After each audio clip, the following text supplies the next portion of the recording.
Mais je vais vous dire une chose, quand même qui m'inquiète. Si Mme Céline Gouabi n'est pas venue se prononcer et dire ce qu'il devait dire, mais est-ce que vous savez que lors de l'assassinat de Marien Gouabi, Mme Céline Gouabi n'était plus pratiquement entourée par ses parents. Elle était prise en otage par Sassou. Tout à fait, oui. Maman, il explique d'ailleurs. Vous comprenez? Maintenant, est-ce que Mme Céline Gouabi, à ce jour, n'a pas subi des menaces à telle enseigne que celle-ci ne peut pas parler? J'irai même plus loin. Ça va être osé, M. Perrin. Mais ça va être osé. Est-ce que M. Sassou n'a pas violé Mme Céline Gouabi? Mais ce que vous dites là Pour, est pour probablement, on peut, ah non, on peut bien le comprendre parce que finalement, Denis Sassou Nguesso a eu un enfant avec Céline Gouabi, l'enfant qu'on a voilà, marié dernièrement, dernièrement, 45 ans, et on suppose, lorsqu'on est-ce que remonte le temps, véritablement, ben voilà.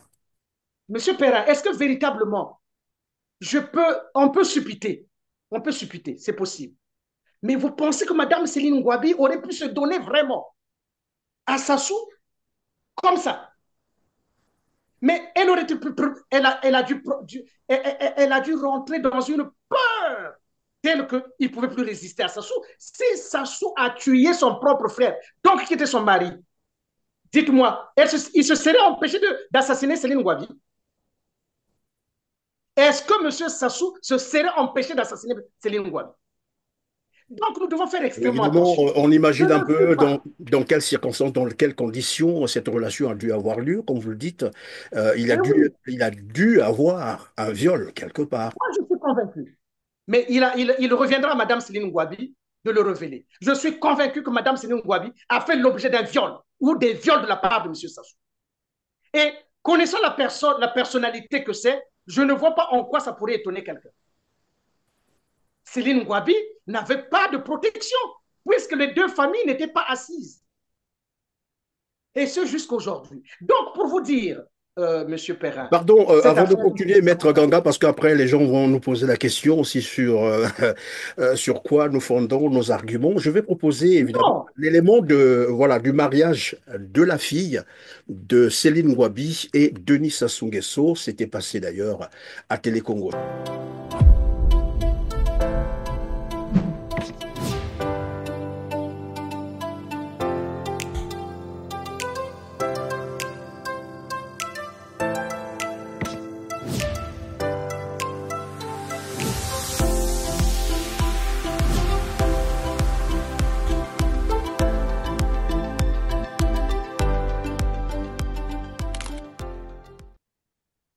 Bonjour, Maître Amédée Ganga.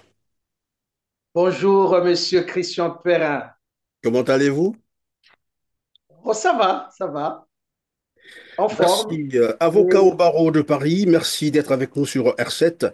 Nous revenons sur la série d'assassinats commandités par Denis Sassou Nguesso en 1977, alors ministre de la Défense, et à la tête de la cour martiale qui ordonna des exécutions sommaires de l'ancien président de la République, Alphonse Massamba Deba, le 25 mars de la même année, après l'avoir fait enlever dans son village à Boko le 18 mars 1977. 72 heures bien avant, Denis Sassou Nguesso avait aussi ordonné l'exécution du cardinal Émile Biayenda le 22 mars 1977. Une série d'assassinats politiques intervenus après le coup d'État militaire du 18 mars 1977 qui coûtera donc la vie au président Marian Gouabi égorgé en plein jour. C'est donc ce jour-là que nous allons pouvoir manipuler le corps du président Marian Gouabi. Nous commençons donc notre formalisation avec des militaires dans la salle, les fenêtres fermées pour que les gens qui passent derrière ne nous voient pas. Mais au bout de 10 minutes, on n'arrivait plus à tenir dans la salle. Tout le monde pleurait, on éternuait, on dit mais qu'est-ce qui se passe, mais pourquoi ce formol nous fait mal alors que... Mais effectivement, quand nous mettions le formol, tout ce qu'on mettait sortait par la plaie que le président Mariam Gouabi avait à la face. Donc tout le formol était dans la salle, on a dû ouvrir, les militaires sont sortis, on a ouvert les fenêtres et nous avons dit au docteur Bicalou, qui était le plus jeune, cherche-nous ce qui saigne dedans rapidement et met une ficelle dessus. Docteur Bicandou regarde la plaie, il dit, mes patrons, venez voir. On regarde, c'était l'artère carotide, qui est grosse comme ça, qui laissait sortir le formol. Monseigneur, j'ai 50 ans, docteur en médecine depuis 69. Voilà, Monseigneur, pourquoi nous avons insisté. Oui, mais ça c'est rien. C'est M. Bicando qui me donnait une information. Mais c'est quand même extraordinaire. Ça, c'est pas un mystère. Nous ne sommes plus dans les mystères auxquels on peut croire.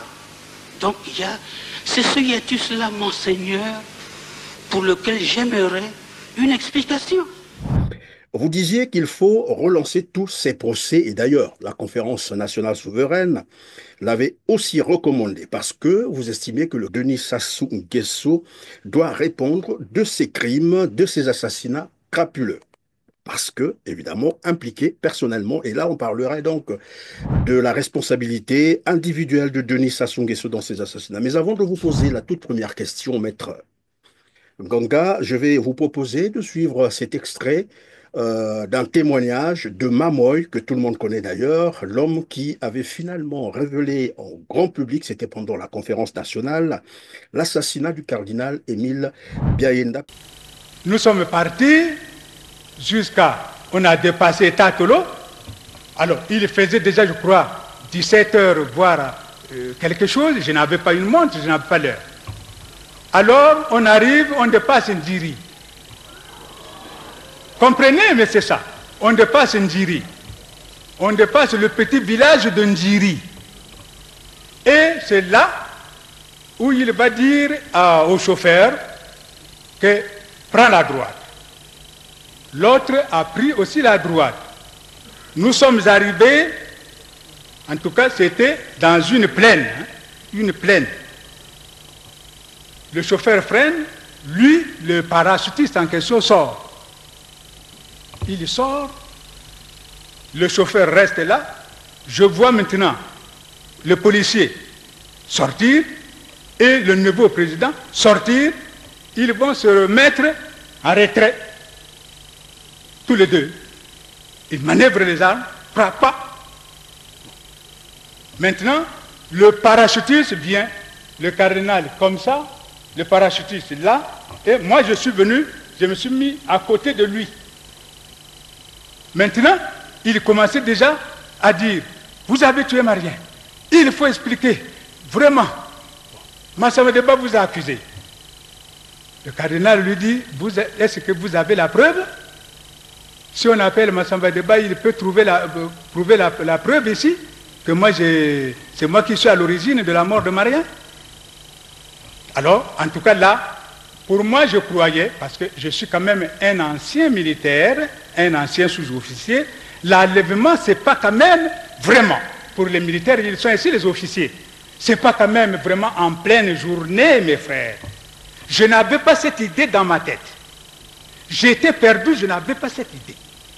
Et voilà, brutalement, je ne sais pas ce qui lui a été arrivé, il commençait à s'énerver. Moi, pour moi, je croyais que ce sont des mesures d'intimidation.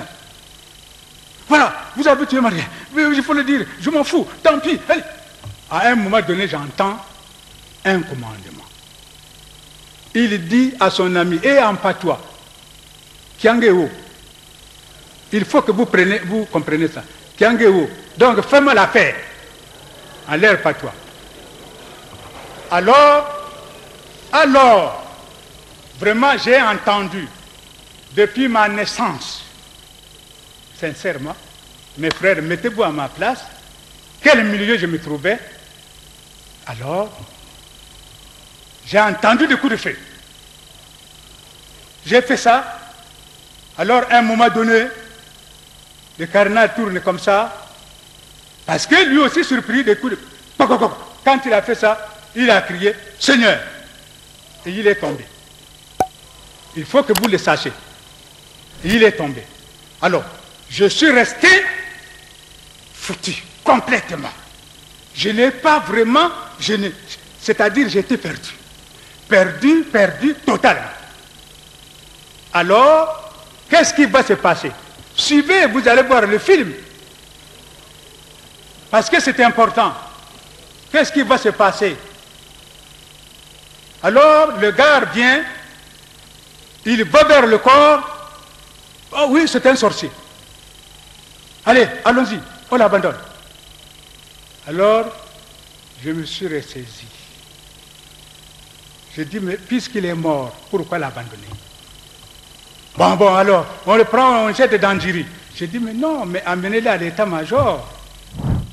Alors, maître Amédée Ganga, Denis Sassou Nguesso, je l'ai rappelé tout à l'heure, alors ministre de la Défense et à la tête de la cour martiale qui a fait exécuter, en fait, des témoins, on dirait, pour effacer des pièces maîtresses. Est-ce que, 47 ans après, on peut relancer ces procès, finalement, pour que Denis Sassou Nguesso réponde de ses crimes? Monsieur Perrin, merci de la question.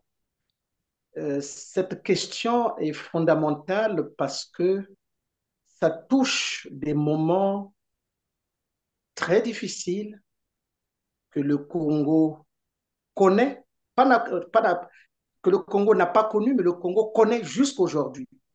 Ça a pris ce départ-là, 77, jusqu'aujourd'hui. Monsieur Perrin, je vous dirais une chose. L'histoire politique de M. Sassou relativement au Congo n'aura été que l'histoire des crimes cachés. Et l'histoire que nous voulons faire, que nous mettons à la disposition de notre population, ça sera l'histoire des crimes révélés. Pourquoi crimes révélés? Parce que cela devrait entraîner des conséquences de telle sorte que M. Sassou devra être arrêté et il devra répondre de ces crimes-là. Monsieur Perrin, j'ai dit tout à l'heure que c'était l'histoire des crimes cachés parce qu'effectivement, M. Sassou, il sait pertinemment quelle aurait été la réaction sociale de la société si tout le monde avait su ce qu'il avait fait. Et M. Perrin, la question du cardinal, vous le savez bien que nous l'avons déjà abordée et nul n'est besoin aujourd'hui de faire encore la démonstration que M. Sassou était à l'origine de l'assassinat du cardinal. Mais M. Perrin, essayons d'aller encore plus loin dans cette affaire. Quel aurait été le mobile du cardinal pour assassiner le président malien? Avait-il un mobile véritablement? Et lorsqu'on répond par la négative à cela, comment est-il possible que M. Sassou puisse s'en prendre à un innocent gratuitement? Mais plus grave, M. Perrin, c'est que cet assassinat n'a fait l'objet d'aucune enquête interne, ni d'enquête internationale. Qu'est-ce qui se passe pour qu'une personne aussi abjecte que M. Sassou ne puisse pas faire l'objet d'arrestation après avoir commis un acte aussi barbare? Je pense, M. Perrin, à notre peuple, aux jeunes et aux enfants qui sont nés. Il est simplement nécessaire de dire aujourd'hui que ce monsieur, M. Sassou que vous voyez, a été à l'origine de l'assassinat d'un cardinal. Mais M. Perrin, peut-être que les gens ne savent pas, même peut-être à notre niveau, nous ignorons ce que c'est qu'un cardinal. Mais s'agissant du Congo, M. Perrin, quand le pape crée un cardinal, ce mot-là nous rappelle quand même nos leçons à l'école primaire, M. Perrin. C'est quoi? Les 4 points cardinaux. Les 4 points cardinaux. Ça veut dire que le cardinal appartient à l'ensemble du Congo, au nord, à l'est, à l'ouest et au sud. Mais pardon, maître, pendant que vous dites ça, évidemment, lorsque vous posez la question de savoir pourquoi est-ce que Denis Sassou Nguesso a fait exécuter le cardinal Émile Biaenda, moi je suis un peu formel là-dessus, hein, par rapport, bien sûr, au Bien témoignage de sûr. Mamoy, c'est qu'après on se rend compte, si vous l'avez bien suivi, Mamoy dit, à un moment donné, on les envoie chercher l'oncle de Maria Ngouabi qui s'appelle Monsieur O, et Oh qu'il oui, tout à fait. fallait l'enfiler une uniforme militaire. Et déjà là, on comprend que Denis Sassou Nguesso préparait en fait la justification de son forfait après avoir tué Marin Ngouabi. Et donc, il fallait porter ce crime, c'est ce qu'on appelait les Bakongo, parce que l'oncle de Marin Ngouabi qu'on va habiller avec la tenue militaire, c'est pourquoi concrètement? C'est qu'on veut montrer que ce sont les parents de Ngouabi qui ont tué le cardinal, alors que le cardinal venait d'être exécuté par le neveu de Maria Ngouabi, ordonné par Sassou Nguesso. Alors, ils abandonnent la voiture, ils fuient tous. Moi, je vais vers mon ami de corvée, le sergent-chef de Bobolo. Je dis, beau frère, mais ce n'est pas vrai. Moussali m'a mis dans des problèmes. Voilà ce qui s'est passé, voilà. Il dit, c'est vrai. Je dis, mais c'est vrai. Mais je ne fuis pas. Ça, je le lui ai dit. Je ne fuis pas, j'attends pour que je dise vraiment tout ce qui s'est passé. Et j'étais à même le sol, là où étaient les amis, chez la veuve Céline. À 3 heures du matin, aux environs, quelque chose, j'entends une voix. Maman n'est pas là. Je dis, je suis là. Je dis, je peux venir? Oui, venez. J'arrive. Je vois toujours le gestionnaire, le lieutenant Tchengabeka, avec le sergent-chef Okemba. Il me dit ceci. Maman, écoute, nous sommes venus te chercher. On va chercher l'oncle amarien. Donc, c'était un vieux qui travaillait, je ne sais pas s'il travaille à Sakomi, hein, Sakomi. On l'appelle l'oncle O. Pour certains militaires le connaissent. Ils le connaissent. On l'appelle oncle O. Alors, on va le chercher à la veillée, comme ça, nous allons le déguiser en militaire. Suivez bien. Nous allons le déguiser en militaire et vous allez vous présenter avec lui et le neveu. Alors les autres, il ne faut pas les prononcer. Je dis, ah non, mon lieutenant, moi je ne sais pas mentir. Je ne sais pas mentir. Il dit, écoute, nous avons eu les ordres de chef, donc c'est comme ça, tu dois dire ça, il faut dire ça. Je dis, mais moi, enfin, ça c'est lui qui le dit. C'est lui qui le dit. C'est lui qui peut venir nous dire ici quel est le chef.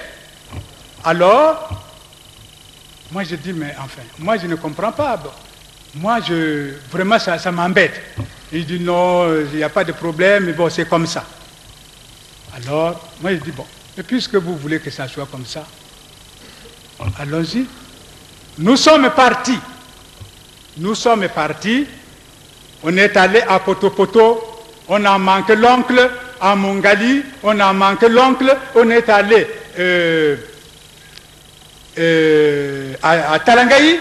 C'est là où ils vont toquer la porte. L'oncle ouvre. Eux, ils rentrent. Et ils m'ont laissé dans la voiture. Ils étaient seuls. Ils ont conversé. Je vois maintenant l'oncle sortir en tenue militaire. Exactement. Non, Monsieur Perrin, ça va encore plus loin que ça. C'est que l'acte d'assassinat de Marien Ngouabi, qui était prémédité, a entraîné pour Sassou de préméditer tout ce qui va suivre afin qu'on ne sache pas qu'il est à l'origine de cela. Et effectivement, vous avez raison. Lorsque il veut à tout prix que ce crime-là soit dévolu à d'autres qu'à lui. Pourquoi? Parce qu'il veut à tout prix que ce crime-là ne s'attache pas à sa personne. Et je vais aller plus loin, monsieur Perrin. Pourquoi monsieur Sassou ne veut pas qu'on sache que c'est lui qui a fait ça? Pourquoi il veut à tout prix que ce soit les Bakongo? Mais je vais vous expliquer quelque chose que l'on ne perçoit pas Monsieur Perrin, Marie Ngouabi s'était mariée à une femme Bakongo. Céline Ngouabi, oui. Or, ce mariage, ou du moins les mariages à ce niveau-là, au-delà de l'amour, au-delà de l'amour, concrétisent un pacte intracommunautaire ou intercommunautaire. Suivez-moi bien, ce mariage est un pacte intercommunautaire, donc entre qui? Entre les Kouyou et les Bakongo. Ce qui voudrait dire que, en toutes circonstances, ces deux communautés peuvent dialoguer. Or, en assassinant Marien Ngouabi et en faisant peser la responsabilité, la fausse, au Bas-Congo, il a pulvérisé le pacte Congo-Kouyou. Comme Et tu la dirais, notion de pacte, diviser pour bien régner, c'est ça. exactement, mais surtout pour que les Kouyous n'aient pas de lien avec le Bas-Congo. Et quand il le fait, les Kouyous réagissent indépendamment, mais même en ignorant que entre les Congos, nous avons des liens de sang puisque des enfants sont nés entre les Kouyous et les Bakongo. Or, l'on sait aussi chez nous que lorsque le mari décède, on fait d'abord des réunions de famille. On n'accuse pas la famille de la femme ou du mari d'ailleurs, hein, et qu'on aille assassiner les parents de l'un ou de l'autre des époux. Ça ne se fait pas. Or, Sassou a réussi à faire en sorte que les Kouyous ne s'asseyent pas avec les Congos pour d'abord ne serait-ce qu'enterrer leur beau-fils pour les parents, etc. Enfin, tout le lien matrimonial que vous connaissez. D'accord? Donc, les Kouyous se sont mis à assassiner les parents de l'épouse, ce qui met à mal le pacte. Vous comprenez? Mais Tout entre-temps, ça et c'est ça, instrumentalisé par Denis Sassou Nguesso. exactement. Or, je vais vous dire, jusqu'aujourd'hui, M. Perrin, les Kouyous et les Bakongo, s'agissant de l'assassinat de Mariam Ngouabi, ou du moins de la mort de Mariam Ngouabi, ils ne se sont jamais assis.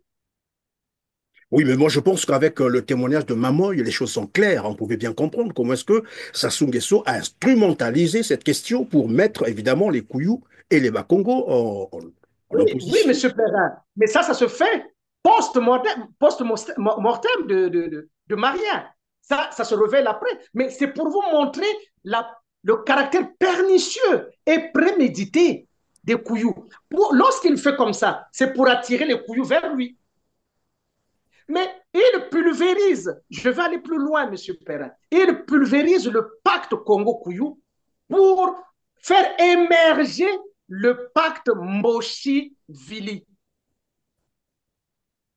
Suivez-moi bien. Il fait émerger le pacte Vili-Mboshi au détriment du pacte Kouyou-Congo. Donc, vous voyez le caractère pernicieux. Donc, c'était prémédité. Donc, il a joué à deux niveaux. D'abord, il commet le crime, il le fait peser sur les Kouyous. Les Kouyous ne peuvent plus voir leurs beaux-parents. Ils ne peuvent pas dialoguer et automatiquement, il y a eu césure. Et donc, c'est des C'est questions fondamentales lors c'est de ce cet qui peut. assassinat. Est-ce que c'est ce qui peut aussi expliquer que finalement Denis Sassou Nguesso lors de la conférence nationale est interdit à Céline Ngouabi de venir témoigner? Mais oui, M. Perrin, moi, sur Mme Céline Ngouabi, à un moment donné, on a eu des propos un peu durs. Mais je vais vous dire une chose, quand même qui m'inquiète. Si Mme Céline Ngouabi n'est pas venue se prononcer et dire ce qu'il devait dire, mais est-ce que vous savez que lors de l'assassinat du Marien Ngouabi, Mme Céline Ngouabi n'était plus pratiquement entourée par ses parents. Elle était prise en otage par Sassou. Tout à fait, oui. Maman, il explique d'ailleurs. Vous comprenez? Maintenant, est-ce que Mme Céline Ngouabi, à ce jour, n'a pas subi des menaces à telle enseigne que celle-ci ne peut pas parler? J'irai même plus loin. Ça va être osé, M. Perrin. mais ça va être osé. Est-ce que M. Sassou n'a pas violé Mme Céline Gouabi? Mais ce que vous dites là est probablement, non, on peut bien le comprendre parce que finalement, Denis Sassou Nguesso a eu un enfant avec Céline Gouabi, l'enfant qu'on a Voilà, marié dernièrement, dernièrement. 45 ans, et on suppose, lorsqu'on remonte le temps, Véritablement, ben voilà. M. Perrin, est-ce que véritablement, on peut suppiter, c'est possible. Mais vous pensez que Mme Céline Gouabi aurait pu se donner vraiment à Sassou comme ça? Mais elle aurait pu, elle a dû rentrer dans une peur telle qu'il ne pouvait plus résister à Sassou. Si Sassou a tué son propre frère, donc qui était son mari, dites-moi, il se serait empêché d'assassiner Céline Gouabi? Est-ce que M. Sassou se serait empêché d'assassiner Céline Gouabi? Donc, nous devons faire extrêmement Évidemment, attention. on Je imagine un ne suis peu pas. dans quelles circonstances, dans quelles conditions cette relation a dû avoir lieu, comme vous le dites. Eh oui, Il a dû avoir un viol quelque part. moi, je suis convaincu. Mais il reviendra à Mme Céline Gouabi de le révéler. Je suis convaincu que Mme Céline Gouabi a fait l'objet d'un viol ou des viols de la part de M. Sassou. Et connaissant la personnalité que c'est, je ne vois pas en quoi ça pourrait étonner quelqu'un. Céline Gouabi n'avait pas de protection, puisque les deux familles n'étaient pas assises. Et ce jusqu'à aujourd'hui. Donc, pour vous dire, M. Perrin, Pardon, cette avant de affaire... continuer, Maître Ganga, parce qu'après les gens vont nous poser la question aussi sur, sur quoi nous fondons nos arguments, je vais proposer évidemment Non, l'élément de, voilà, du mariage de la fille de Céline Gouabi et Denis Sassou Nguesso. C'était passé d'ailleurs à Télé Congo. Suivez.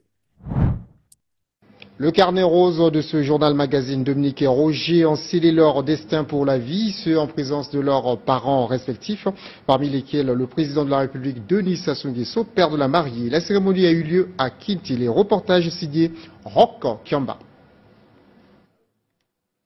Roger et Dominique, qui vivent en communauté depuis près de 30 ans, ont décidé de sceller leur destin pour le meilleur et pour le pire dans cet univers de Dieu le Père, devant un parterre d'illustres hôtes, dont le président de la République, Denis Sassou Nguesso, père de la mariée. Dominique, reçois cette alliance, signe de mon amour et de ma fidélité.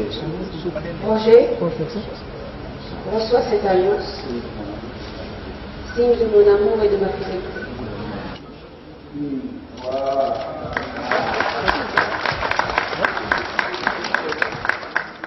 À cette occasion, une messe de bénédiction nuptiale a été dite à Kintele, au Centre international de conférences dans la partie nord de Brazzaville. Exhortant le peuple de Dieu sur l'évangile du jour, le prélat catholique a centré son message sur l'accomplissement de la loi divine qui dit, je cite, « L'homme quittera son père et sa mère, il s'attachera à sa femme et tous deux deviendront une seule chair. » L'homme de Dieu a en outre demandé au Très-Haut de donner à Roger et à Dominique de se garder l'un et l'autre afin qu'ils vivent dans l'amour mutuel. Et c'est dans cette ambiance fraternelle et conviviale de la chorale Angélus de la paroisse Notre-Dame de Fatima que cette cérémonie a vécu.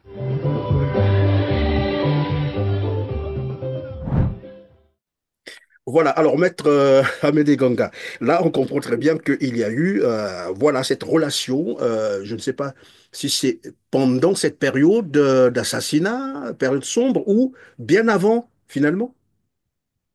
ben, en tout cas, moi Parce je que quand on pense remonte le qu'après temps, quand on remonte le temps, on a bien l'impression que après l'assassinat, oui. pourquoi Mme Céline Gouabi ne parle pas d'après vous?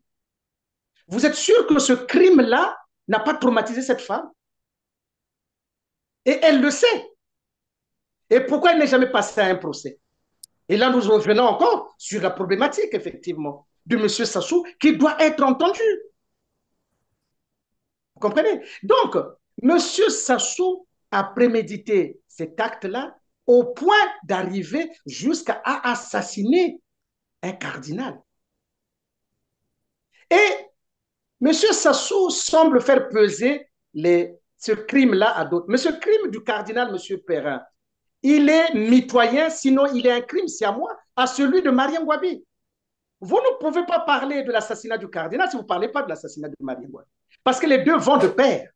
Oui, c'est une série d'assassinats qui va suivre, hein. Même le président, l'ancien président de la République, Alphonse Massamba Deba, sera donc exécuté dans la même période. Et d'ailleurs, je vais proposer à nos téléspectateurs de suivre ce témoignage de Ekondi Yakala, bien sûr, qui Attends, parlait oui, tout à voilà, de la mort du président Alphonse Massamba Deba. Suivez. Une escorte militaire formée de jeeps envoyée par le commandant Sassou à mon domicile est venue me chercher, comme bon nombre de membres du comité central présents à Brazzaville ce 18 mars. Je fus donc directement conduit au ministère de la Défense et de la Sécurité, accueilli par le commandant Sassou lui-même. J'y ai trouvé entre autres membres du comité central, assis dans un fauteuil, les Kounzou. Et plus loin, Florent Tiba qui était à son poste de secrétaire du ministre de la Défense et de la Sécurité. De la Défense. Deuxièmement, au milieu de cet après-midi, alors que j'étais assis, comme les autres membres du comité central invités comme moi par le commandant Sassou Nguesso, j'ai vu entrer, je ne peux pas dire décontracté, le président Massamba Deba. Je me suis immédiatement levé et lui ai cédé ma chaise. Nous nous sommes salués, car le président Massamba Deba et moi avons des liens de famille en la personne de son neveu, qui est mon ami de promotion. J'ai cité Jean Toumi. Troisièmement, le président Massamba Deba était vêtu tel que nous le voyons sur cette photo, avec un costume bleu avec des rayures blanches. Je lui ai dit, tonton, mais qu'est-ce que tu es venu faire ici? Il m'a désigné Lazare Mwanga. Je n'ai pas fait la relation en ce moment-là. Ensuite, il a sorti de sa veste une déclaration. Certainement qu'il devait faire. Certainement qu'il était invité là à venir faire une déclaration. Et je souhaiterais savoir ce qu'est devenu ce papier-là. Je n'ai plus revu le président Massamba Deba, que sinon par les communiqués du petit matin.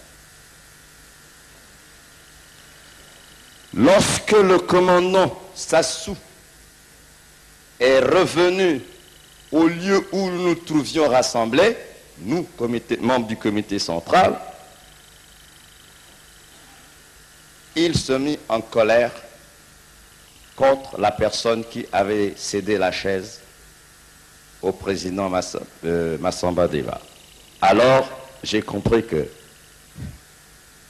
le tonton n'était pas venu là pour prendre un verre.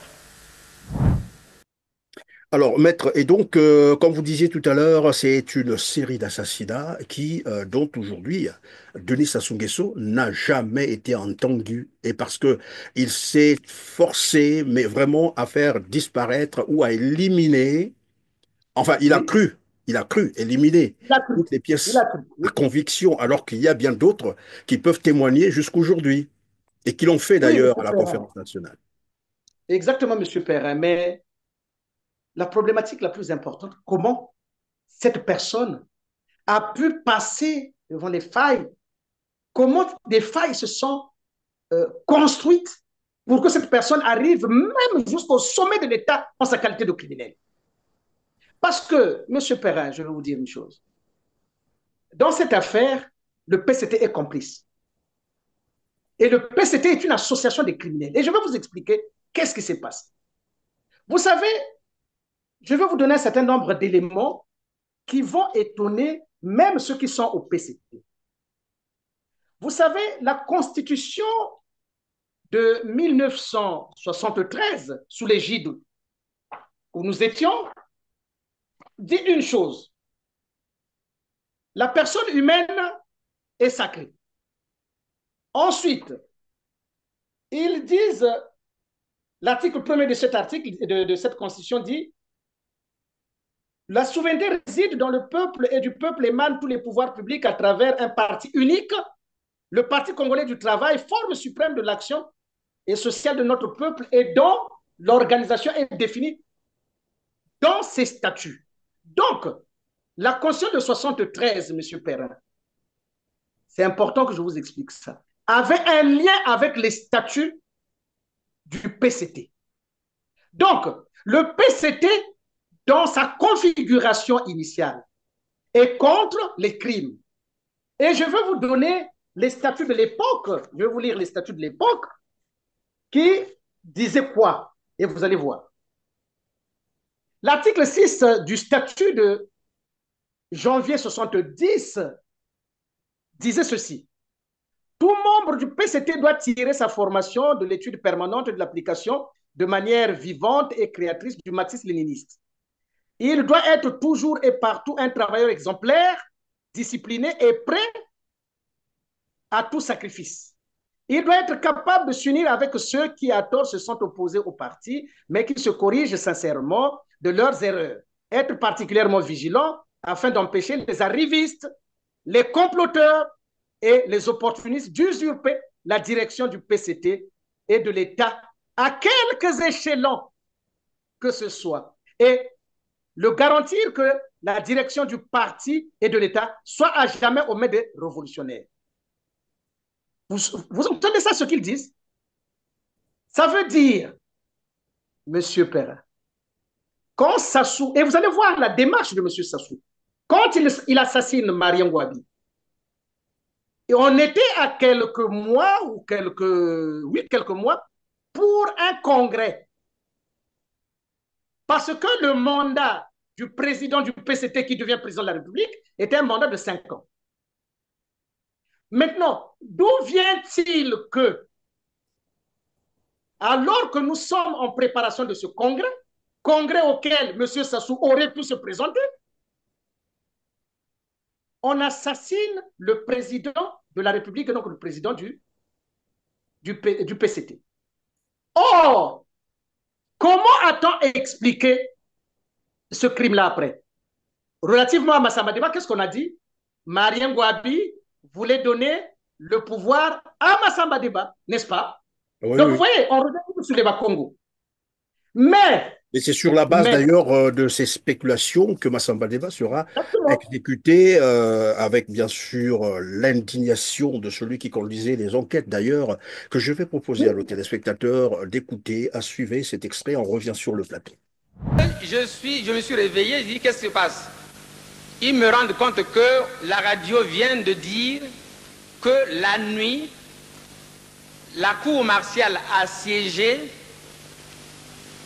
a condamné à mort un certain nombre de suspects et les condamnés ont été passés aux armes ce matin.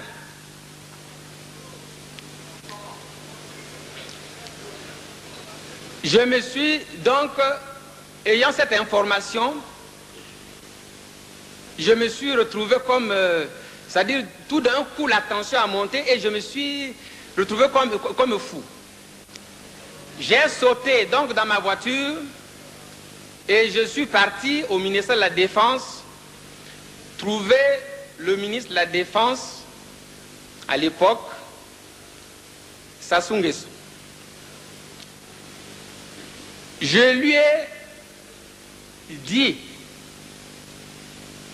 toute ma désapprobation pour ce qui venait d'être fait, c'est-à-dire l'exécution des témoins ou des suspects, comme on peut l'appeler, de ce matin-là. En l'occurrence, Ontsou, le président Débat, Ilou et d'autres.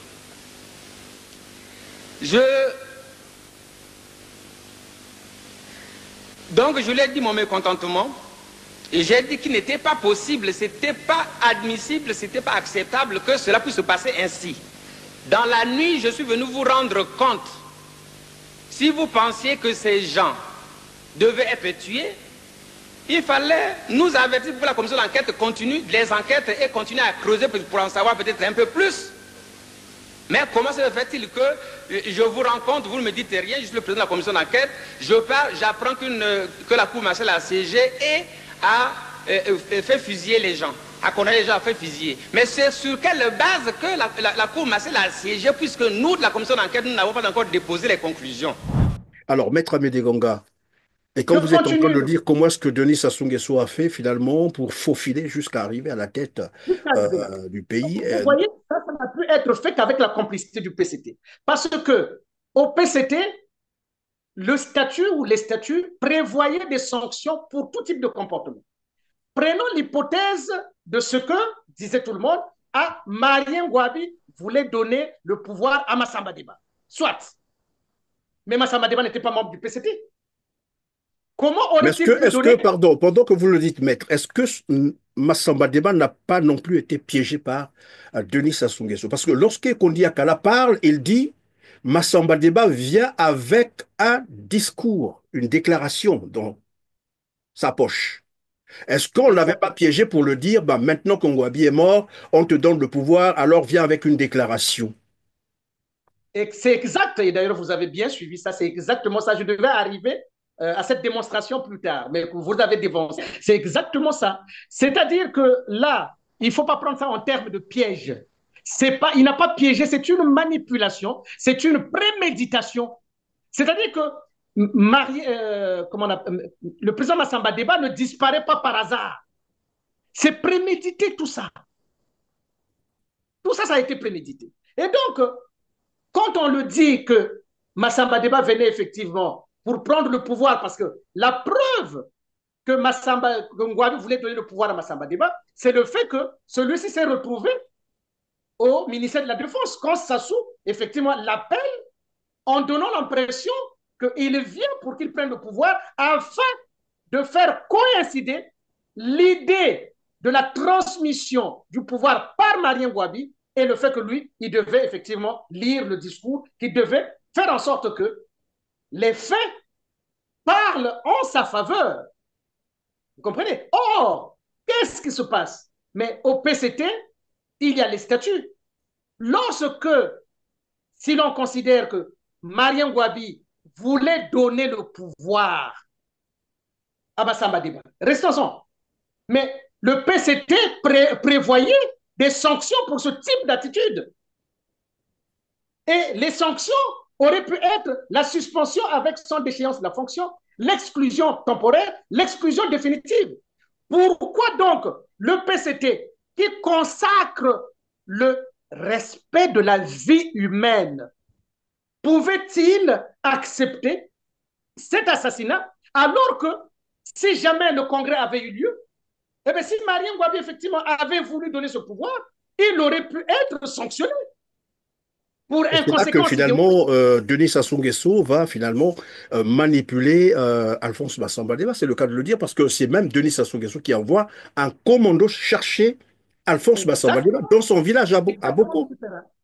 Exactement. Et donc, quand ils arrivent, Monsieur Sassou, vous le voyez bien que le crime profite simplement aux vivants et ça profite à Sassou. Donc Sassou savait que s'il va au Congrès, il était dans l'incapacité de dévincer Marien Ngouabi.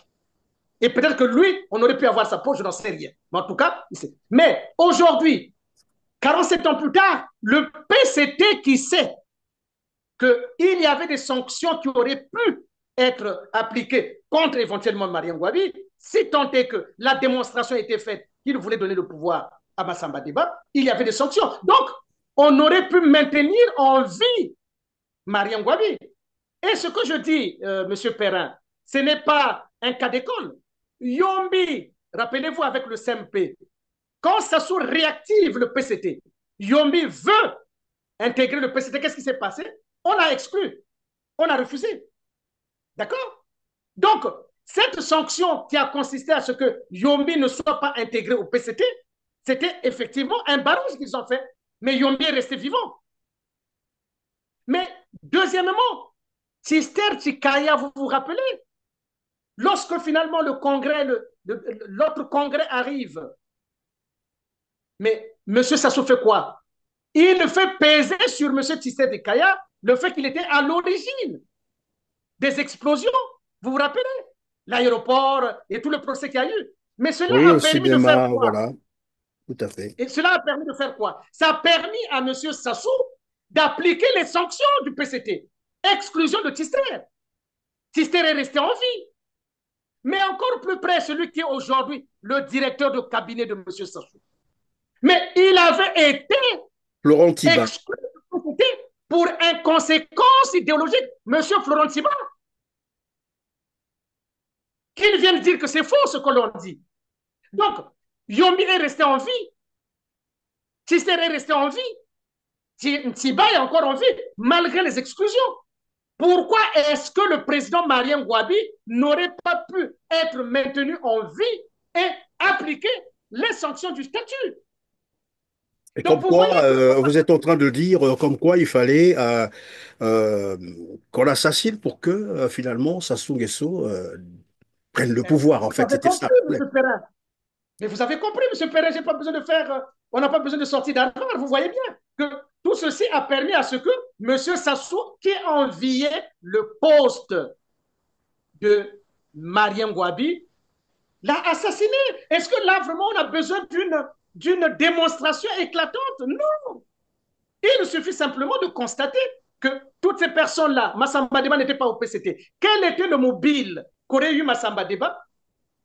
En fait, c'est la question que j'allais vous poser parce que finalement, il a réussi à assassiner, bon voilà, son grand comme aime l'appeler d'autres, Mariam Gwabi. Il avait déjà presque le pouvoir entre les mains. Pourquoi avoir fait assassiner finalement le cardinal Émile Biaïna, qui n'était qu'un religieux, et un ancien président qui était chez lui à Boko? Exactement. Donc vous voyez, donc tout ceci, et quand vous regardez, maintenant si je sors un peu de tout cela, le cardinal Émile Biaïna est du pool. Massamba Deba est du pool. Donc, qu'est-ce qu'il voulait?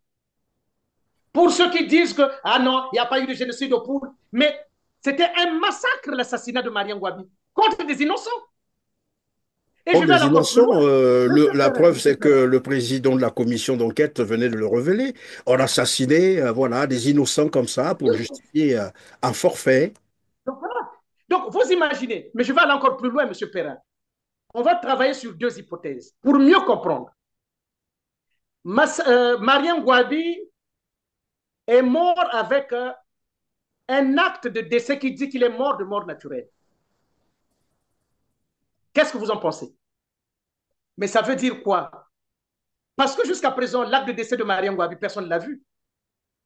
Or, on a deux hypothèses. S'il n'y a pas d'acte de décès, Mariam Gwabi n'est pas mort. Hein? Ça veut dire que Mariam Gwabi n'est pas mort. Mais si Mariam Gwabi n'est pas mort, les en dessous sont morts, pourquoi? Tous les assassinats ont eu lieu, pourquoi? Et si Mariam Gwabi est mort de mort naturelle, pourquoi il y a eu tous ces assassinats? Est-ce que vous voyez? C'est-à-dire qu'on va essayer d'aller de palier par palier et on va poser la question, en dessous, sergent en dessous, M. Perrin, dites-moi, le mobile de vouloir tuer Mariam Gwabi pour avoir quoi? Quel serait le mobile d'en dessous? Est-ce qu'en dessous avait un mobile? Pourquoi? Donc, vous voyez que quand vous regardez qu'il s'agisse du cardinal, qu'il s'agisse de... il n'y a aucun mobile. Le seul qui a le mobile, c'est M. Sassou. Et donc, nous devons laisser ce criminel continuer à assassiner, à faire disparaître les preuves. Oui, Est-ce mais que pendant que vous notre le dites, Congo... Maître Amédée Ganga, je ne sais pas si vous avez suivi l'interview accordée par Florence Pernaut à RFI, bien entendu. Elle serait une spécialiste de l'Afrique centrale. L'intitulé de cette interview, Qui a vraiment assassiné Ngouabi et Biaenda? 47 ans après, RFI se pose cette question et nous connaissons RFI, c'est le Quai d'Orsay. Je Comment pense on peut que oser poser une telle question 47 ans après sur une affaire bien documentée où tout le monde sait que l'auteur de ces crimes, c'est Denis Sassou Nguesso? Monsieur Perrin, vous savez, et c'est cela, c'est toujours l'idée qui consiste à penser que la vérité est blanche, et parce qu'elle est blanche, je pense qu'elle le connaît, mais elle ne le connaît pas. Elle ne connaît rien. Elle est spécialiste de l'Afrique, mais elle ne connaît absolument rien.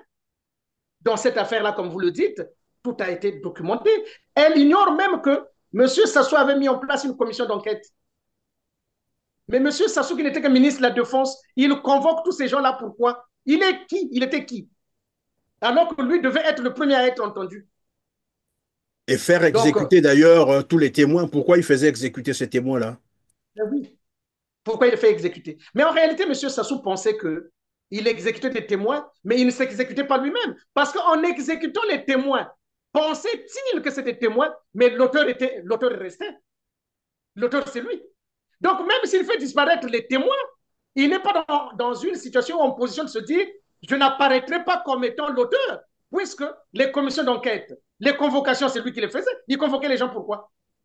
Et c'est lui qui a envoyé d'ailleurs les commandos pour aller exécuter les gens. Ça, c'est documenté, les témoignages ont été Donc, vous faits voyez, à la non, conférence la nationale. RFI, je peux vous dire, M. Perrin, RFI a peur aujourd'hui, ou du moins la France-Afrique a peur, parce que comme je vous ai dit tout à l'heure dans l'introduction, les crimes de M. Sassou se révèlent.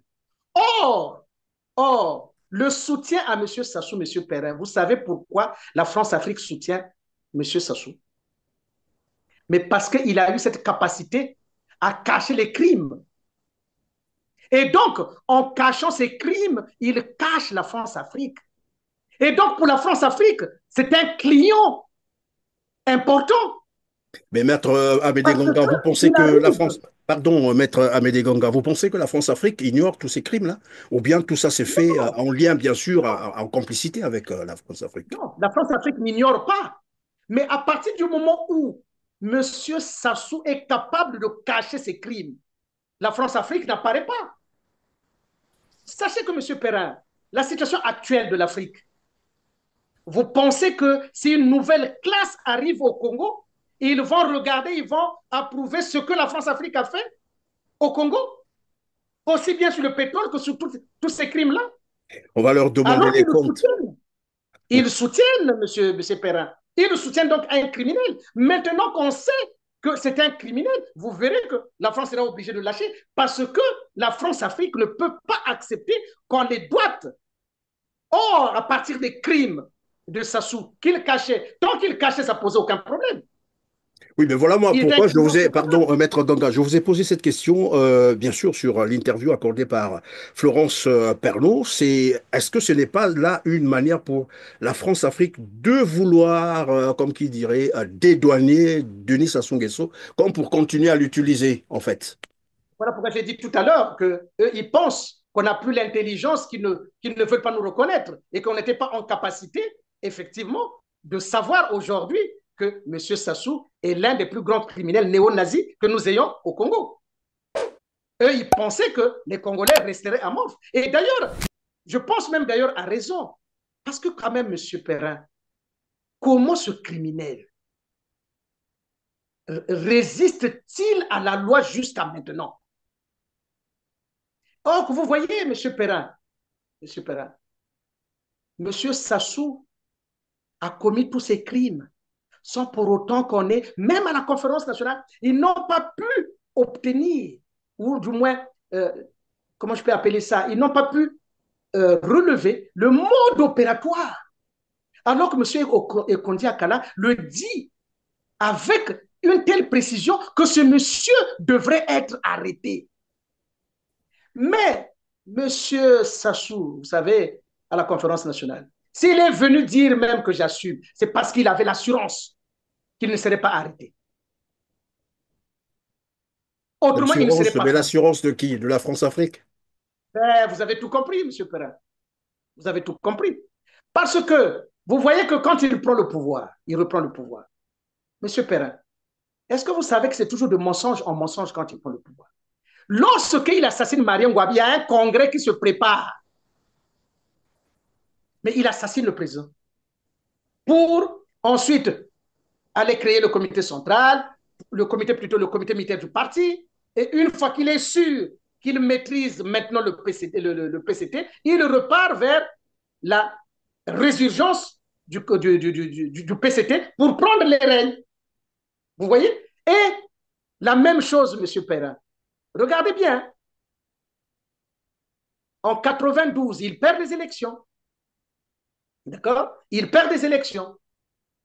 Et lorsque nous sommes pas loin des élections, en 97, qu'est-ce qu'il dit? On est venu m'attaquer. Là aussi, il a menti. Vous voyez donc, il y a toujours des liens de ce que Sassou a eu à faire. Nous étions à la veille de quoi? En 97, on était à la veille de quoi? Des élections. Dans l'assassinat de Mariam Ngouabi, on était à la veille de quoi?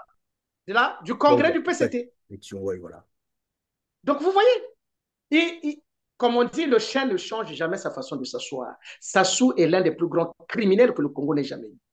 Mais oui, simplement... vous dites que Maître, c'est l'un des plus grands criminels que le Congo n'ait jamais eu. Et dernièrement, on l'a vu, c'était le 25 novembre dernier, à Rome, notamment à Vatican, où il avait été reçu en visite officielle sur tapis rouge, alors que Vatican est bien informé que c'est lui l'auteur de l'assassinat d'Émile Biayenda, le cardinal Émile Biayenda.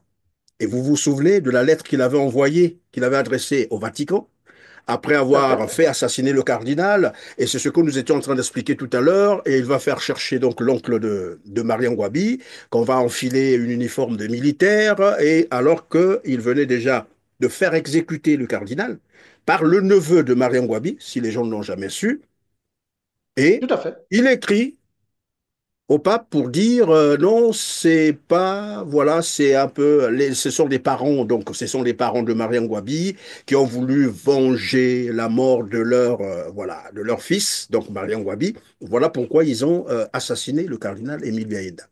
Mais les gens savent que l'ordre avait été donné par Denis Sassou Nguesso. Comment se fait-il qu'aujourd'hui, le Vatican reçoit un tel monsieur sur un tapis rouge? C'est quoi le message qu'on envoie? Monsieur Perrin, à titre de dérision, j'espère que le pape avait mis en place un véritable régime de sécurité, parce qu'il aurait pu l'assassiner. Hein. J'espère qu'il avait pris des dispositions. Bon, il est sorti de là vivant, il a eu la chance. Mais Sassou aurait pu l'assassiner. J'espère que les règles de sécurité étaient vraiment bien verrouillées. Hein, le système de sécurité était bien verrouillé. Non, je pense que... Bon, ça... Que voulez-vous, monsieur Perrin? C'est désolant, mais ça nous amène à se dire quoi? Que monsieur Sassou a le bras long et qu'il trouve un bouclier partout. C'est le bouclier. Voilà pourquoi tout à l'heure, j'avais dit qu'il n'a même pas fait l'objet d'enquête internationale. Pourquoi? Mais tôt ou tard, nous saurons hein, qu'est-ce qui s'est passé avec le pape. Mais je n'ignore pas, et le pape n'ignore pas, que cette personne, ce monsieur, avait écrit, effectivement, comme vous le dites, que le cardinal avait été assassiné par la famille de Mariam Ngouabi, puisqu'il est tellement lâche. Il est tellement lâche qu'il ne peut même pas assumer ses crimes. Mais mieux encore, M. Perrin, c'est que ceux qui ont assassiné, soi-disant, le cardinal, lui s'est permis de les assassiner. Avait-il le droit de les assassiner? Est-ce que le pape lui a posé ces questions-là? Donc, vous voyez, donc il s'est donné lui-même. Vous voyez que le criminel revient toujours au lieu du crime. Il prétend que c'est la famille de Ngouabi qui est partie tuer, mais lui, à la fin, pourquoi ces gens-là n'ont pas été jugés? Et il les a fait exécuter, curieusement. Voilà. Et il est qui pour les faire exécuter? Donc, vous voyez, M. Perrin, donc je pense qu'aujourd'hui, notre problématique, c'est de se dire, Sassou doit être arrêté. Il doit Oui, mais être, il c'est doit la question répondre. que moi j'allais vous poser, s'il y a lieu de relancer finalement ces procès-là, parce qu'il n'y a que trop de crimes. On va rappeler le 4 mars 2012, avec la déflagration des dépôts d'armes à Mpila, tout le monde se souviendra, les 350 jeunes qui avaient été exécutés froidement au beach de Brazzaville, le procès encore pendant, je crois, au niveau de Paris. Vous avez le génocide du Poud, le génocide du Congono, ça tout le monde le sait. Je dis simplement qu'on a tiré sur la population de Owando. Même quand Anga a quitté Owando, on a continué. Les gens sont morts jusqu'au matin. Anga était déjà parti. On a continué à tirer le 5. Anga n'était déjà plus là. Donc on ne peut pas me dire ici que c'était pour rechercher Anga. Tout comme on ne peut pas dire on est allé à Ikongono parce que pour qui connaît Ikongono, Anga était à pied. Ikongono est à peu près à 35 km de Wando. Pour quelqu'un qui est à pied, qui va en pleine brousse, Anga ne devait pas mettre en se cachant moins de 2 jours pour atteindre son maquis. Donc on ne me dira pas que le jour d'après, on était à Ikongono, on a évacué la population. Donc, je dis, encore une fois, qu'on a tiré sur la population. Et le lendemain, quand il a s'agi de rechercher les armes, on a cassé les maisons, on a tout cassé à l'intérieur, on a pillé. Ça aussi, ça s'est passé. Vous avez aussi le 22 octobre 2015 où plus d'une soixantaine de jeunes avaient été assassinés, des manifestants civils qui s'opposaient bien sûr disons, au coup d'État constitutionnel. Non, Comment faire pour relancer ces procès? C'est le vrai problème aujourd'hui. La question des assassinats, c'est une question, je dirais, qui est d'actualité, mais si vous voulez, il faut que la loi s'impose. Aujourd'hui, M. Sassou doit être arrêté. M. Perrin, à votre émission aujourd'hui, notre émission, en fait, doit avoir pour objectif de faire arrêter M. Sassou. Mais certains diront, d'aucuns diront que c'est un coup de paix dans l'eau. Je suis tout à fait d'accord avec. Mais pourquoi c'est un coup de paix dans l'eau? Mais parce que M. Sassou a 3 piliers. Et ces 3 piliers-là, M. Perrin, vont nous amener à faire comprendre ce que doit être le Congo. Le premier pilier, je vous l'ai dit tout à l'heure, le PCT. Le PCT est complice des crimes de M. Sassou. Si je vous lis à peu près, il y a le statut ici du Congrès de juillet 2011, à l'article 8, le PCT dit à l'article 8 qu'ils doivent respecter la dignité humaine. Est-ce que commettre des assassinats, tuer des gens, c'est assurer la dignité de la vie humaine avec ça, alors que c'est dans leur statut, article 8. Donc, nous avons un premier, un premier bouclier. Un premier pilier, comme qui dirait, un premier pilier. Et d'ailleurs, pendant que vous êtes en train de développer cet aspect, je voudrais ici rappeler à nos téléspectateurs, parce qu'évidemment, il faut l'arrêter. Si on n'arrête pas, il va continuer à commettre. Tout le monde l'a suivi le 28 novembre dernier, là, dans sa déclaration, comment il a encore menacé les jeunes pour dire, souvenez-vous de ce qui s'est passé dans les années 90, donc qui faisait allusion à tous ces massacres, coups d'État et voilà, militaires, alors que c'est lui, parmi les auteurs, il est là.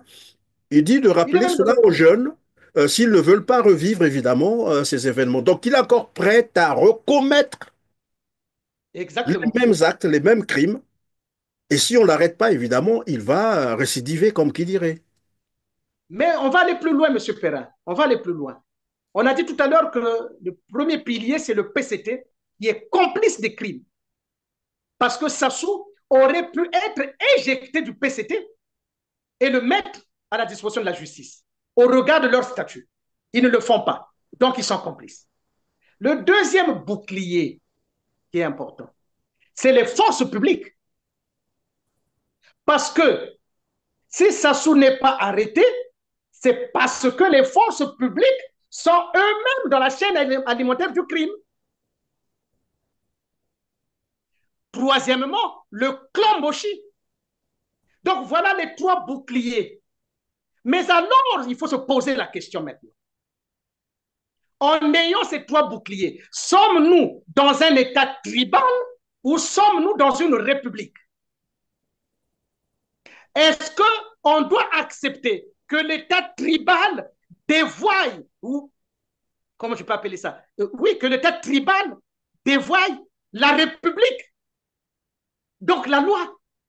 Voilà là où nous en sommes. Oui. Et comme qui dirait la République, c'est le respect des lois et des règlements. C'est ça le problème, en fait. Exactement. Maintenant, que la force publique qui est là, mais qui est authentiquement du Nord, mais dont je pense pour ma part qu'ils font partie de la République, et que s'ils sont devenus ce qu'ils sont devenus, c'est au profit de la République. Maintenant, s'il se trouve que ce n'est pas au profit de la République, mais c'est au profit de la tribu, alors, M. Perrin, il est temps que nous mettons en place un débat pour que ceux qui veulent vivre dans un État tribal pour être le bétail de ces gens-là puissent accepter et que ceux qui refusent puissent aussi refuser. Et donc, d'où la problématique qui est aujourd'hui la nôtre, le refus du crime et des injustices à travers la révolution par le droit et donc de la République. Ceux qui veulent vivre dans un État tribal, ils ont le choix de vivre dans un État tribal. Mais dévoyer notre République par le moyen d'un État tribal, nous sommes en droit de dire nous n'acceptons pas. Et c'est pour ça d'ailleurs, il y a certains qui sont en train de parler. Le pôle va se réunir d'ici là pour poser cette problématique. Nous, on a accepté de vivre dans la République. Et je pense que certains et d'autres, s'ils ne veulent pas vivre dans la République, ils ont le droit de ne pas vivre dans la République. Mais on ne peut pas nous imposer de vivre dans un État tribal. Alors, donc, vous disiez voilà, tout à l'heure, maître, oui, évidemment, il y a aussi un problème de temps. Oui. Ce bouclier-là, si M. Sassou, si ce bouclier entend raison, logiquement, aujourd'hui, ils doivent l'arrêter. Là, à la suite de notre émission, s'ils écoutent et s'ils comprennent qu'en réalité, le PCT devait être le PCT, un parti du peuple pour la République. Les forces publiques doivent être les forces de la République, les forces pour la République. Et le clan doit avoir aussi un peu d'éthique pour ne jamais soutenir un criminel, fût-il de la même tribu, parce que les lois de la République doivent l'emporter sur la préférence tribale. Et surtout qu'il s'agit là des crimes qui sont commis. Donc, M. Perrin, il nous appartient aujourd'hui, pour tous ceux qui font soi-disant la politique ou qui ne font pas la politique, la question principale, c'est celle-là. Est-ce qu'un criminel du genre Sassou doit-il être arrêté au nom de la République ou ne doit-il pas être arrêté au nom de la tribu? Oui, mais c'est la question qu'on se pose. Il faut qu'il soit arrêté. Mais comment l'arrêter? C'est là la grande question. Mais comment l'arrêter, M. Perrin? Mais c'est les forces publiques. C'est leur rôle. Une force publique acquise à sa cause, malheureusement. Donc, si la force publique est acquise à sa cause, ça veut dire que nous sommes dans un État tribal. En ce moment-là, il nous appartient de prendre nos responsabilités, de nous séparer de cet État tribal. Et oui, la question de la séparation doit se poser maintenant. La question de la séparation doit se poser maintenant entre ceux qui sont pour un État tribal contre la République ou ceux qui sont pour la République contre la tribu.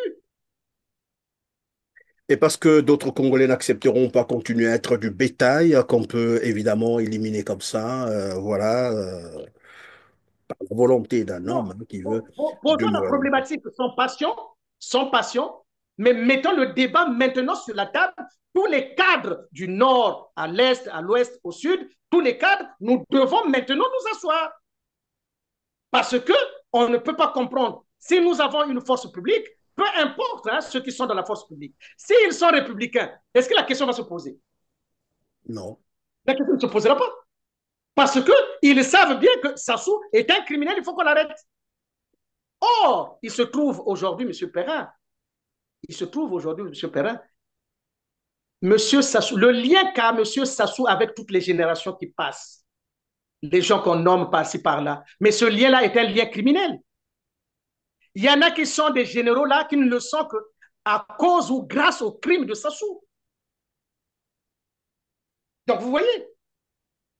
Donc, toute la génération que vous voyez, les colonels Makosso, ils ne sont premiers ministres et ils ne sont au gouvernement que parce qu'il y a eu les crimes de Sassou.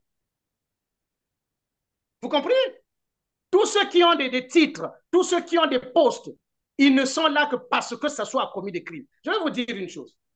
Le jeune qu'on a sens au Bami, je ne sais pas qui là, le général. Si Sassou n'avait pas commis des crimes, il n'était pas arrivé là. Il serait arrivé général, ce monsieur? Est-ce que Obami Itou, Okoy, si Sassou n'était pas président, il serait arrivé là où ils sont? Si la réponse c'est oui, donc ils peuvent arrêter Sassou. Parce qu'ils étaient capables de devenir des généraux par eux-mêmes. Ils ne sont pas le fruit des crimes de Sassou. Or, malheureusement, on leur fait comprendre qu'ils sont devenus généraux grâce à Sassou Nguesso, alors que c'est l'argent du contribuable congolais. Ils sont payés par le contribuable congolais, malheureusement. Et c'est ça la réalité. Et bon, vous avez dit, vous avez parlé des crimes, manipulation, complot. Manipulation, c'est aussi, lorsqu'il est rentré de sa visite du Vatican, on a cru entendre qu'il aurait demandé la béatification du cardinal Émile Biaïnda, ce qui est tout à fait faux parce que finalement, le processus n'accepte pas des interférences politiques, même pas d'un président, et que ce processus avait commencé depuis 1995, finalement, et presque à la fin. Et voilà que Denis Sassou Nguesso récupère l'affaire. Lorsqu'il rentre, et on voit bien comment dans les médias, voilà, au Congo-Brazzaville, comment les gens parlent de la demande de béatification. Voilà encore un grand mensonge. Et je crois qu'à ce niveau-là, à un moment donné, je crois que l'Église devait quand même prendre aussi la parole pour essayer Oui, de M. mettre Perrin, de l'ordre. nous avons de notre côté, de notre part, nous avons écrit à cette Église, à l'Église catholique, à l'Église œcuménique, pour leur dire que vous ne pouvez pas recevoir dans vos églises un tel assassin. Le problème, ce n'est pas tellement que eux se disent que nous ne sommes pas là pour juger ou ne pas juger, mais c'est un assassin d'un cardinal. Et peu importe qu'il ne fût pas cardinal, mais c'est un assassin. Est-ce qu'il est normal que nous ayons à la tête de notre institution ou de nos institutions un criminel? Y a-t-il quelqu'un vraiment de bonne foi, mûrement et normalement éduqué et normalement constitué, peut vraiment venir dire qu'il est normal que nous ayons à la tête de nos institutions un criminel? Donc, si aujourd'hui les uns et les autres pensent qu'il est bien d'avoir leur criminel, ben, c'est leur droit de vouloir avoir leur criminel à la tête de leurs institutions. Mais laisser les autres qui ne veulent pas du crime et des injustices avoir aussi leur institution. Évidemment, moi je parlais un peu de l'Église parce que je ne sais pas si vous avez suivi l'information au Kenya, hein, l'Église catholique a refusé un don, le don du président du Kenya pour dire non, non, non, nous sommes neutres, on ne veut pas entrer dans vos... Alors qu'au Congo, j'ai l'impression que c'est devenu, bon voilà, c'est pas non plus, bah, c'est un débat qu'on peut lancer, c'est un passoire. On accepte tout au nom de ce qu'on ne peut pas exclure, voilà. Mais les dons, lorsqu'on vous apporte les dons, c'est l'argent parfois volé dans les caisses de l'État. Qu'on vous apporte, Exactement. vous ne cherchez pas à savoir d'où ça vient. Tout le monde sait que ce sont là des voleurs, des détourneurs des deniers publics. On vous apporte ça à l'église, vous prenez, on vous construit des églises, vous prenez. Après, il y a une compromission finalement. Ben, mais M. Perrin, revenons sur l'affaire du cardinal. Quand Sassou dit ceux qui ont tué le cardinal, nous les avons tués. Mais c'est peut-être l'alliance entre l'Église et Sassou. Parce que peut-être que l'Église a été contente de savoir que ceux qui ont assassiné le cardinal ont ensuite été assassinés par Sassou. Parce que sinon, comment expliquer ce lien? Comment accepter effectivement que dans notre société... Mais attendez, M. Perrin, vous savez, nous sommes arrivés, et vous avez raison, hein, nous sommes arrivés, M. Sassou a réussi à faire de notre société une société faillie, au point que le mal, le crime est banalisé. On a banalisé, notre société a banalisé le mal, le vol, le crime. Vous vous rendez compte? Quelle est la société qu'on va laisser à nos enfants si le crime est banalisé? Donc, vous voyez, à partir de ce moment-là, et vous avez raison, M. Perrin, je pense que nous n'avons pas le choix que de se dire, si après les indépendances, si la France a fait semblant de nous donner une république, parce qu'en réalité, il savait que naîtraient des États tribaux, mais pour l'instant, nous avons cette obligation de discuter de la République, d'être dans la République, dans le respect de la loi, surtout que tout ceci est dit, et le PCT dans ses statuts le dit amplement. Et le PCT aujourd'hui est devenu un parti, j'allais dire, au cœur de tous ces crimes-là, parce que, vous savez, M. Perrin, comment, alors que le PCT, en 92, il a à peu près 8 députés. Le PCT républicain, je veux dire, hein, le PCT républicain n'avait que 8 députés. D'accord? Et lorsqu'on arrive en 97, le PCT n'est plus à 8 députés, il est pratiquement à la majorité absolue des députés. Ce qui veut dire que quand j'entends, M. Perrin, des gens dire « nous sommes dans l'opposition », je rigole, parce que le PCT est reparti vers ses vieux démons, c'est-à-dire que c'est devenu un parti unique. Or, voilà, la seule constitution qui a donné libre cours et qui a consacré le multipartisme et la liberté, c'est 92. 92, oui. Donc, entendre des gens venir dire « je suis dans l'opposition », non, M. Perrin. La seule opposition au crime, c'est la loi. M. Perrin, la seule opposition au crime, c'est la loi. Donc, si quelqu'un vient dire « je suis dans l'opposition avec Sassou ou contre Sassou », qu'il nous dise quelles sont les idées lumineuses dont dispose Sassou, au point qu'on peut se dire opposant à ces idées-là. Monsieur Sassou n'a pas d'idée, il n'est qu'un criminel. Alors, maître, je crois que le temps est arrivé à la fin. Je vais vous laisser les quelques secondes qui restent pour conclure, tout en rappelant, bien sûr, je l'ai dit tout à l'heure, l'Église, à un moment donné, devrait aussi, je crois, prendre la parole, dire un certain nombre de choses, prendre son courage, mais parce que moi, je sais, à l'Église, les religieux sont des érudits, c'est des gens bien formés, qui ont des têtes bien faites, et ça ne peut pas se comprendre que tout ceci se passe, que les Congolais assistent à j'allais dire, à cette relation incestueuse et un criminel qui les fréquente tout le temps, qui leur donne de l'argent, qui fait tout, qui se retrouve au Vatican plutôt. Et puis tout ça, tout le monde est voilà dans son coin, on ne sait pas qu'est-ce qui s'est passé, qu'est-ce qui s'est dit, et chacun commence à réfléchir à sa manière. Je crois que là aussi il y a un problème parce qu'il y a un message finalement qui est envoyé auprès des chrétiens. Je l'ai rappelé tout à l'heure, le Congo c'est plus de 80% des chrétiens. Et quand le pape reçoit un tel monsieur, où tout le monde sait qu'il a vraiment réduit les Congolais en esclavage, il a presque détruit le pays, il a pillé, il a volé, il a tué.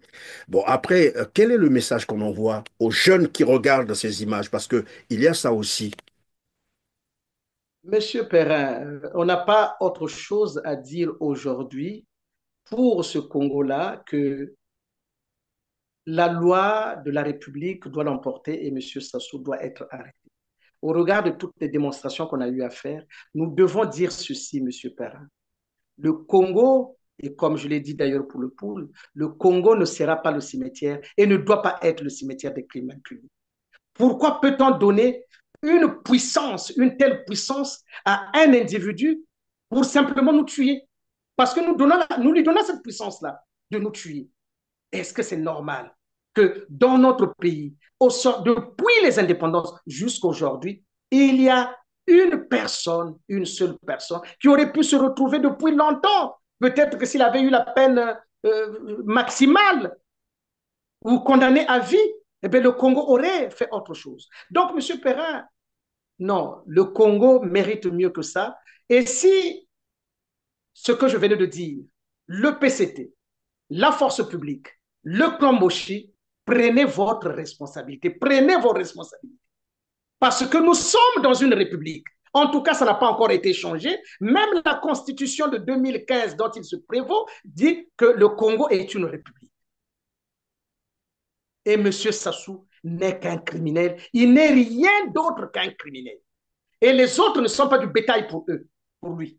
Et donc, la question va se poser d'un débat que nous devons ouvrir. Et n'ayons plus peur. Si le clan PCT, force publique, le clan Moshi, pense que la République ne doit pas l'emporter sur la tribu, ben, libre à eux, mais nous ne sommes pas d'accord, nous refusons les crimes et nous refusons les injustices au nom de la République.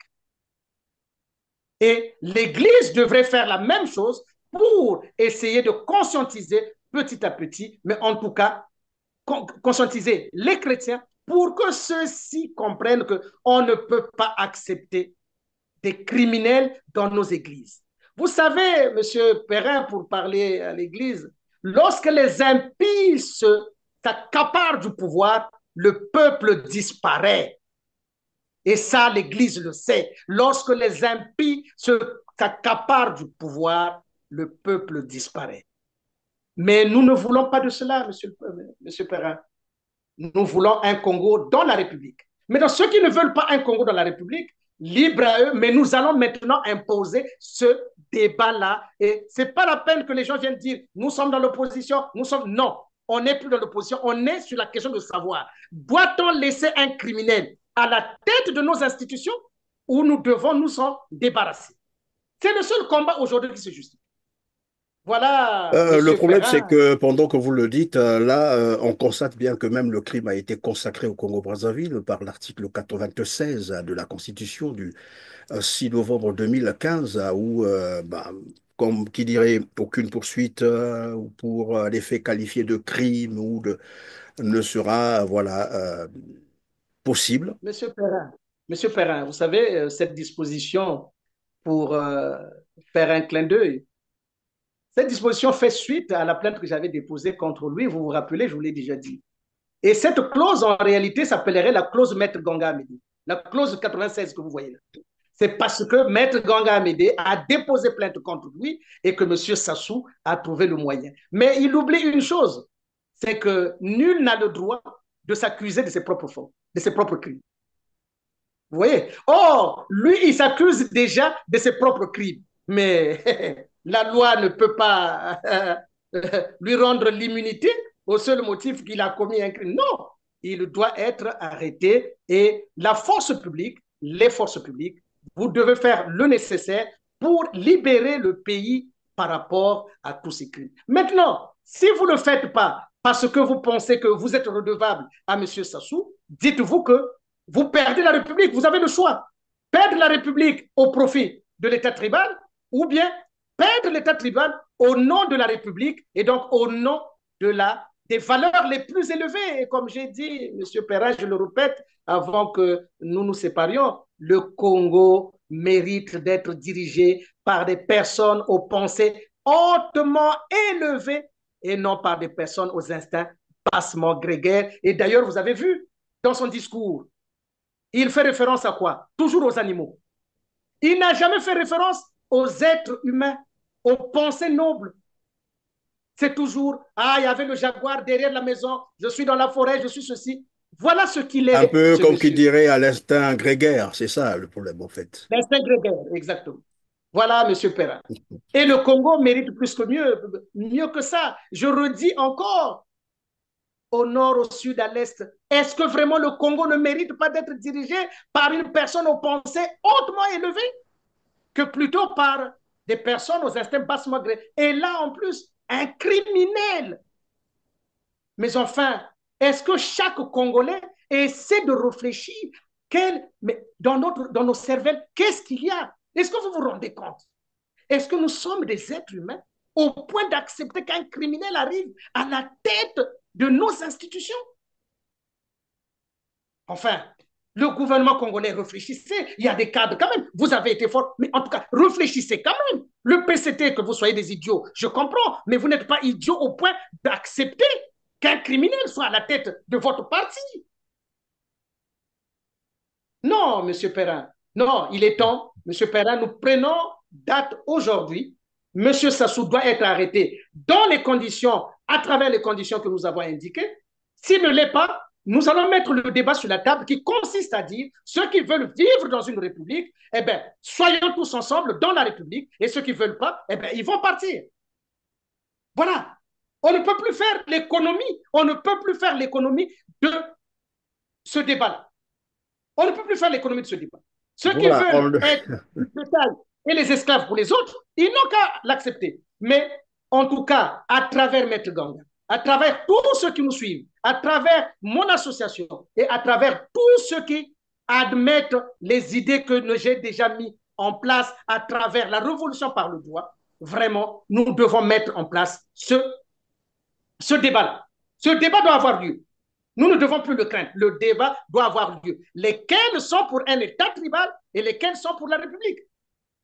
Mais oui, est-ce que, d'abord, moi je reviens un peu sur l'article 96. Est-ce que c'est une forme d'aveu finalement pour Denis Sassou Nguesso de reconnaître que d'abord lui-même, il est criminel et voilà une façon de vouloir se protéger. Je vais relire donc l'article. Aucune poursuite pour les faits qualifiés crime ou délit ou pour manquement grave à ses fonctions commis à l'occasion de l'exercice de ses fonctions ne peut plus être exercé contre le président de la République après la cessation de ses fonctions. Est-ce que ce n'est pas un aveu finalement? N'est-ce pas qu'il reconnaît là lui-même qu'il est criminel? Monsieur Perrin, moi je vais aller plus loin. Est-ce que la fonction d'un président de la République, c'est de tuer? Mais c'est la question qu'on se pose. Comment est-ce qu'on peut consacrer le crime dans une constitution? Ce n'est pas croyable. Je n'ai jamais vu ça. Je ne sais pas s'il y a voilà. Il y a des constitutions comme ça qui existent dans le monde. Où on fait carrément l'apologie, c'est ça le cas en fait, c'est ce qu'il faut dire. C'est l'apologie du crime, c'est-à-dire le monsieur est conscient que je peux tuer, je peux voler, je peux faire tout ce que je veux. Personne ne va me poursuivre pour cela. Exactement, M. Perrin, exactement. Regardez, il prend une constitution, bon, la tienne, hein, il fait comme il veut, mais là-dedans, il dit ce que vous faites, ce que vous dites là, mais en même temps, il dit la vie humaine est sacrée. Et que l'État l'État doit assurer la protection de la vie humaine. Et en tant que président, il doit assurer l'unité nationale. Donc, un criminel va respecter la vie humaine. Un criminel peut protéger la vie humaine qu'il consacre. Un criminel quelque chose est son contraire, malheureusement, et c'est ça le déni. Ce qu'on appellerait d'ailleurs du Denis Sassou Nguesso. En tout cas, merci maître, à moins que vous ayez encore une inspiration de dernière seconde. Hein. C'était simplement pour dire, est-ce qu'il peut assurer l'unité nationale à travers quelle valeur? Le crime? Le peuple congolais est d'accord qu'on peut assurer l'unité nationale par le crime? Et on comprend bien pourquoi il laisse faire, évidemment, là c'est très clair. Voilà pourquoi il laisse faire les crimes de toutes sortes, bien sûr. Et que tous ceux qui l'entourent, en réalité, se rapprochent de lui parce qu'ils savent qu'à ses côtés, ils peuvent tout se permettre et que rien ne leur arrivera. En tout cas, Maître Ganga, Amédée Ganga, je rappelle que vous êtes avocat au barreau de Paris.